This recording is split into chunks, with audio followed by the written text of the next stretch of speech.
ભૂલ કોણે કરી છે? મેં કરી છે ને. સુધારવાની કોણે છે? મારે ને. તો બતાવવી કોને પડશે? મને ને. તો પછી મારી ભૂલ મને બતાવવાના બદલે આખી દુનિયામાં જઈને ઢંઢેરો શું કામ પીટો છો? જો મારી ભૂલ મને સુધારવા માટે, મને મદદ કરવા માટે તમે મને બતાવો છો, તો એને કન્સ્ટ્રક્ટિવ ફીડબેક, રચનાત્મક પ્રતિસાદ કહેવાય. જો મારી ભૂલ તમે પોતે મજા લેવા માટે દુનિયાને બતાવો છો, તો એને ગોસિપ, ગપસપ કહેવાય.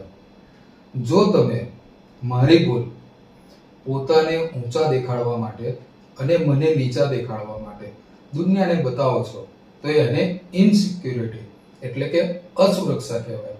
અને મારી પ્રગતિ તમારાથી સહન જ નથી થતી અને એટલા માટે તમે મારી ભૂલ દુનિયાને બતાવો છો, તો એને જલન, ઈર્ષ્યા, નફરત કહેવાય.